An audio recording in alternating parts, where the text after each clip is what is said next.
that's probably like more nostalgic, but it's not. I guess sometimes you can listen to an old record for a nostalgic reason, and it will inspire you to write something like that.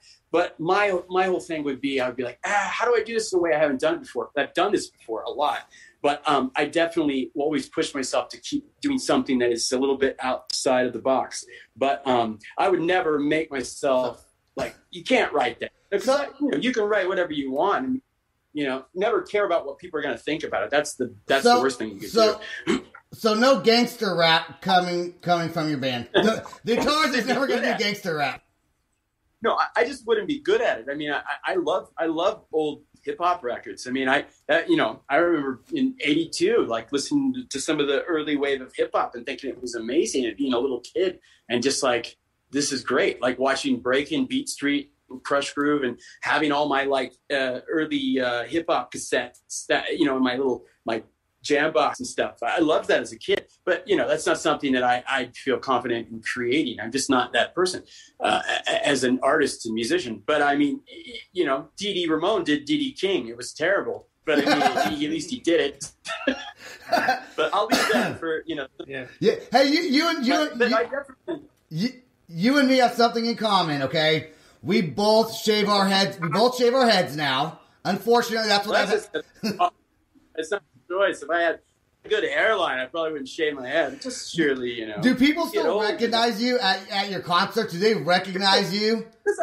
I mean, I do. I mean, I've had a shaved head for several years, so people have been coming to see us for the last several years. Every once in a while, though, I'll get one person that maybe hasn't seen us since I had 2005 when I had like hair, and they would be like, oh wow, I didn't recognize you, because I like to sell our merch at the shows. Saves me from taking a merch person, and it's something to do to pass the time, and so every once in a while I get that person that will say, hey, oh wow, I didn't know who you were. But that's I can relate, because like when I was a kid, prior to the internet, we would go see bands. Maybe we would have one picture. And I remember seeing the Descendants for the first time. The only picture I had was from a poster from that I got from SST that was like from the 80s. And I'm like, you kind of knew who Milo was, but I was like, there was a picture with Carl with dreadlocks, and he looked super cool. So I'm like, well, he should be the singer though. And like, we didn't know, because there were like VHS tapes and stuff circulating. But, I lived in small town Indiana, and there was no internet. There was no when you watched videos, you'd watch it on like Night Flight or 120 Minutes, but they played like one or two punk videos and nothing like that. So yeah, I'm always like, oh, that's cool. But then again, we're in the days of the internet. All you got to do is like, you just click and be like, oh, that's what they look like. So I think people are lazier nowadays. Yeah, I'm definitely lazier. I'm definitely lazier nowadays. Not even gonna lie. Hey, do you have a tour? Do you have a tour that you've ever done that stands out to you out of all these years you guys have been playing? Is there one tour or one festival that you say that was definitely my most memorable time being on stage? That's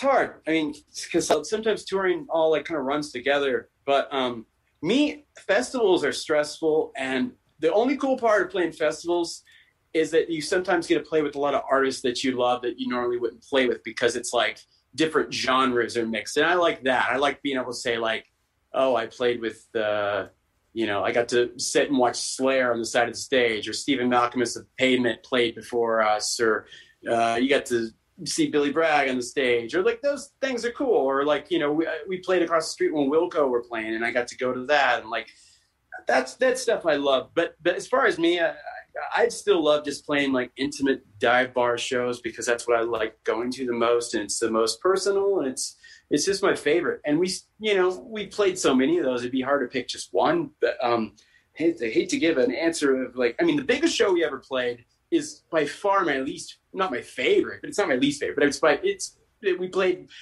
with the Red Hot Chili Peppers in Cologne, Germany for 65,000 people, and they asked us to open, and that was surreal. But it was more like, all right, Chris, just get through this. You're going to play 20 minutes for 65 people, which is the population of every person of your town you were born in came out of their house at one time.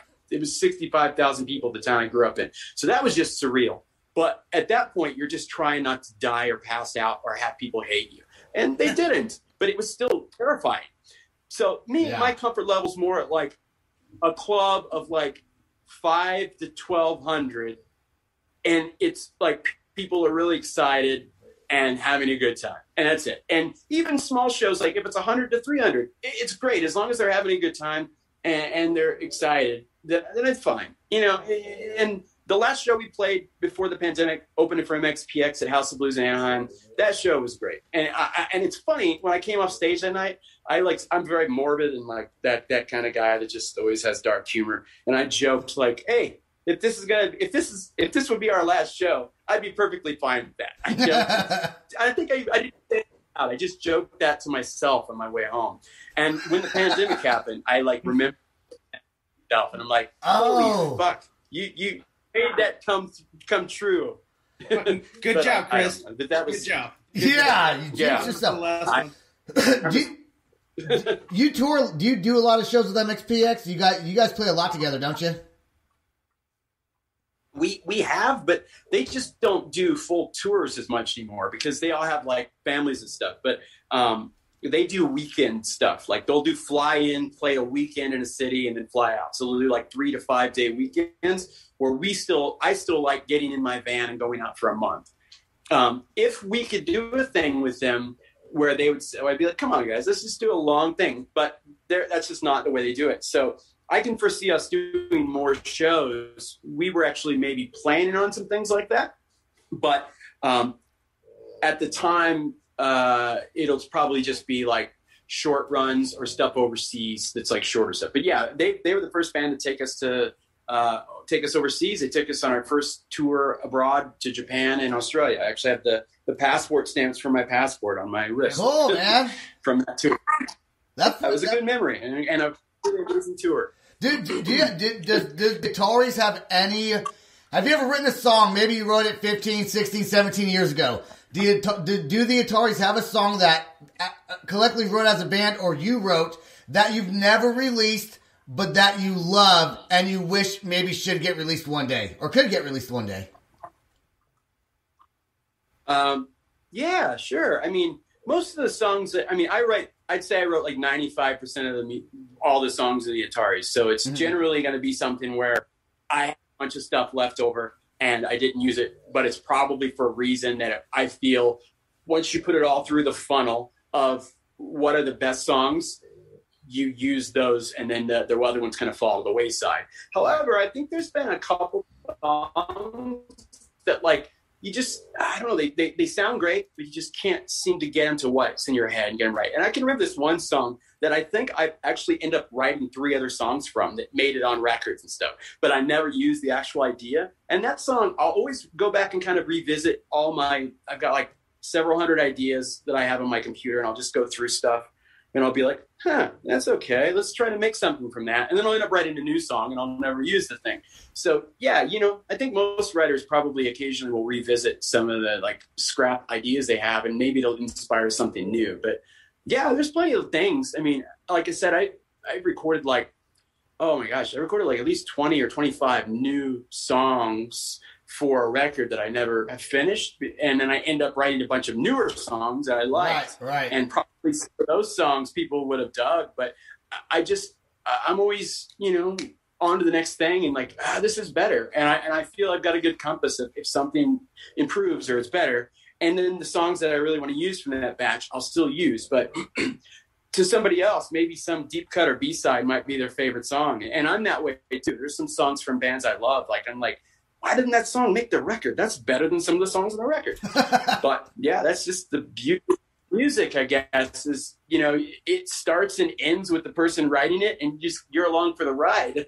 But sometimes I wish I could be like, oh no, put that on the record. It's such a good song. But yeah, that's how it goes. That's life. That's pretty cool, man. Dude, I'm excited that you guys came out with the album, what was it, last year? 2020, the beginning of 2020?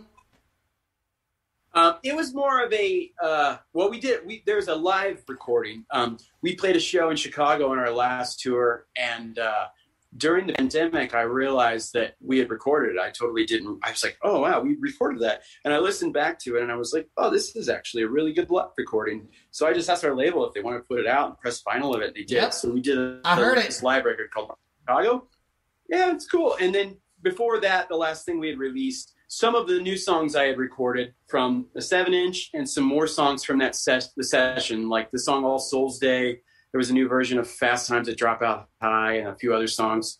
And then there was a few old ideas that were written a long time ago that we went into the studio where I record all the new songs and just recorded them for fun. Because I'm like, these songs fell to the wayside. I'd like to record them. And they were songs I wrote prior to the first Ataris album. That's how old they were. I wrote them when I was like 13. But I was like, these are fun songs. I want people to hear them. So we took all that, put it together, and did this kind of like culmination of those songs. So we would have some new songs and some songs that were new to people and put that out. And that was called Silver Turns to Rust, which is a nod to this Replacements line in the song. What is that in Portland? I think it's in Portland. Or no, it's in Talent Show, right? No, it's in Portland. I said Talent Show because they used the refrain from that song in Talent Show in the song Portland. It's like a Paul Westerberg thing where he took a line from his own song and then just used it in another song just because that's how he is. He's funny. I think it's kind of brilliant. It's like I hear the dog. It's too late to turn back, here we go. And then use that as the chorus in Portland. But it's actually a line that he says in the song Talent Show. So it's pretty brilliant. That's why I love Paul Westerberg.